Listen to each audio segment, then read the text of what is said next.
का परिनिर्माण दिवस, बाबरी मस्जिद ध्वंस, और उस बाबरी मस्जिद ध्वंस से लेकर के आज का ये जो संभल की बाबरी मस्जिद ध्वंस की पूरी पृष्ठभूमि रची जा रही है। केवल बाबरी मस्जिद ही नहीं, न जाने कितने अपना मस्जिदों को सूरज के सामने रख दिया गया। इस पर आपकी एक टिप्पणी अभय कुमार।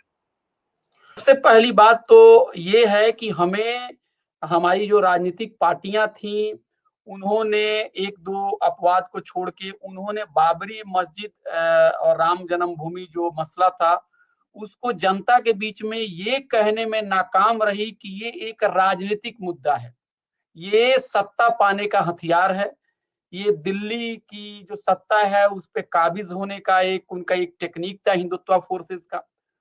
उसको बहुत क्लियर मतलब शब्दों में इसको नहीं कहा गया, और कहीं ना कहीं धर्म के ऊपर बहुत बहस होने लगी। तो इस बात पर भी बहस बहुत ज्यादा हुई कि वहां मंदिर बनना चाहिए कि मस्जिद बनना चाहिए, वहां अस्पताल बनना चाहिए या हॉस्पिटल बनना चाहिए, यूनिवर्सिटी बनना चाहिए।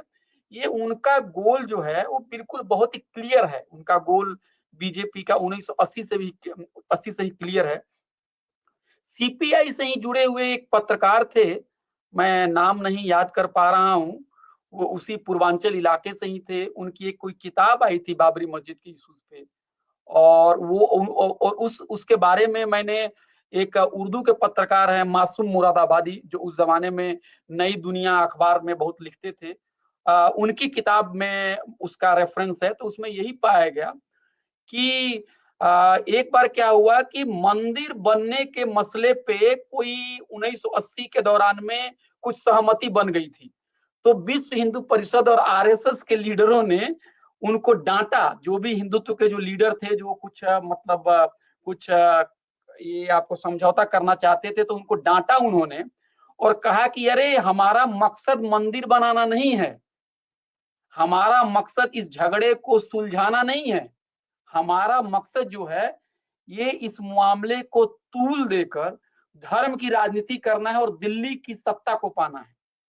गिरीश, कॉमरेड गिरीश, आप जानते होंगे, वो पत्रकार शायद शीतल नाम था या कुछ नाम था, मैं भूल रहा हूँ। वो शीतला प्रसाद, शीतला क्या नाम? प्रसाद जी। जी, शीतला प्रसाद जी, कुछ मेमोरी मेरी काम कर रही है। तो वो वहां पे ये चीज मैंने पढ़ी और मुझे लगा कि ये तो एग्जैक्टली मैं भी ऐसे ही सोच रहा हूँ। उनकी बातें मैंने ले ली। तो ये जो चीजें और ये बात मुझे जो है, आज फिर मुझे लगा कि जो पत्रकार ने जो बात कही थी वो कितनी सही बात है।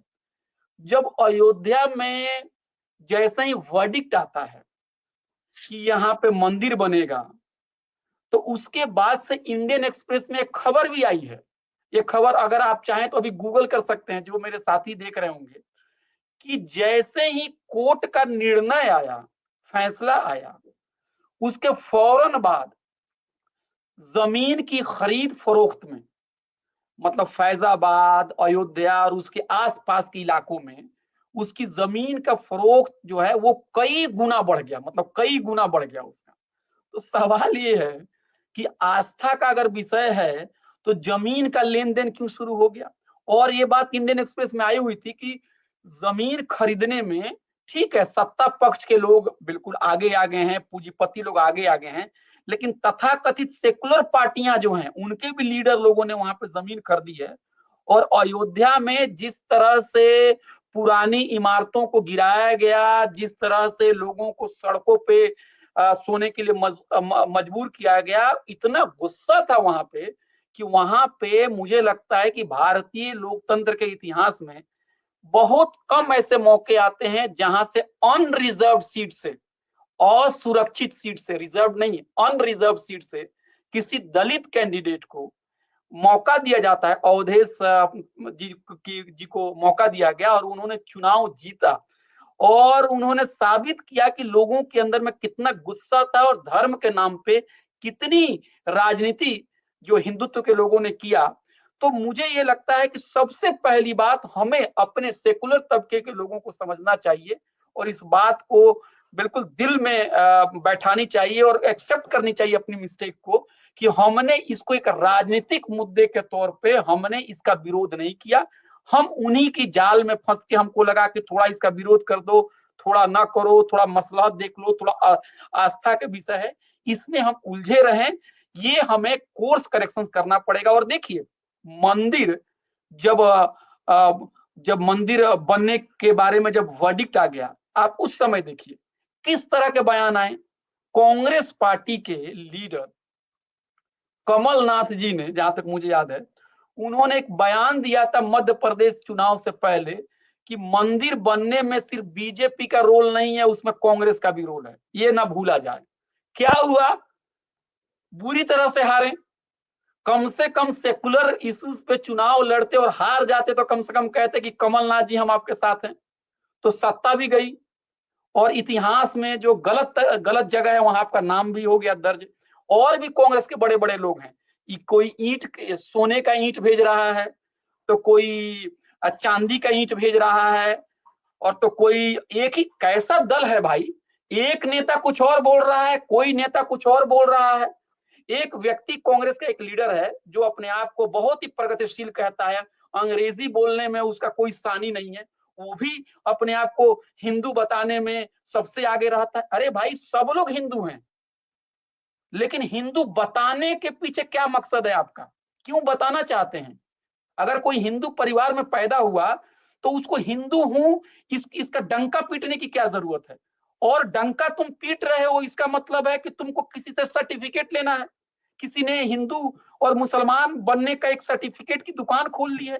तो मैं आपसे यही कहूंगा कि एक आज जो सांप्रदायिक ताकतें हैं उनका एजेंडा बिल्कुल क्लियर है। नेहरू जी की राइटिंग्स को अगर आप पढ़ेंगे, 1930 में ट्रिब्यून में लिखते थे, तो उन्होंने साफ लफ्जों में कहा है कि ये हिंदू महासभा के जो लोग हैं, ये लोग हिंदू मुसलमान की एकता की जब बात होती है तो यहाँ इनको परेशानी होती है, लेकिन ये अंग्रेजों के साथ जाने में इनको कोई दिक्कत नहीं है। महात्मा गांधी की हत्या किन लोगों ने की ये भी बताने की जरूरत नहीं है, उनकी पॉलिटिक्स क्लियर है। लेकिन सेकुलर पार्टियों को ये समझना होगा कि उनकी क्या पॉलिटिक्स है, क्या उनको थोड़ा हिंदू बनना है या ज्यादा हिंदू बनना है।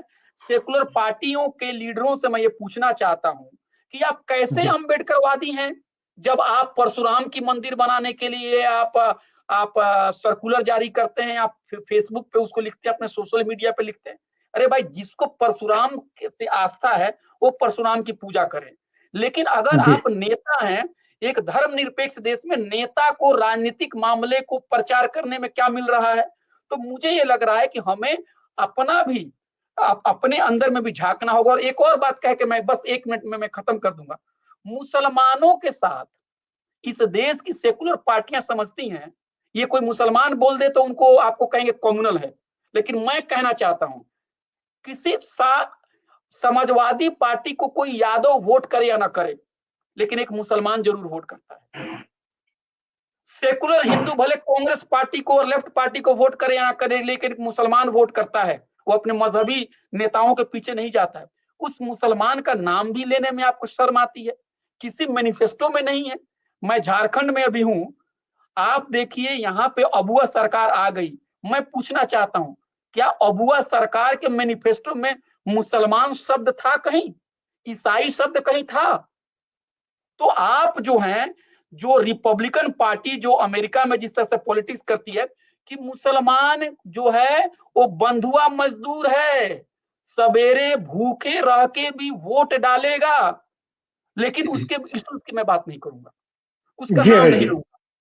तो मुझे लगता है कि आज हमें अपना भी अंदर झांकने की जरूरत है। और जो दलित समाज के जो लोग हैं, जो पिछड़े समाज के लोग हैं, उनको जिस तरह से मीडिया, धार्मिक संस्थान, कॉलेज, यूनिवर्सिटी, कारोबार, सब जगह से बाहर रखा गया, उनको भी उचित भागीदारी दिए बगैर हिंदुत्व की लड़ाई नहीं लड़ी जा सकती है। और आखिरी बात, सोचिए, इस देश में एक आदिवासी और एक दलित राष्ट्रपति हो सकता है, लेकिन किसी अंग्रेजी अखबार और किसी नामचीन हिंदी अखबार का वो एडिटर नहीं बन सकता है। कैसा लोकतंत्र है भाई? और यहाँ पे 40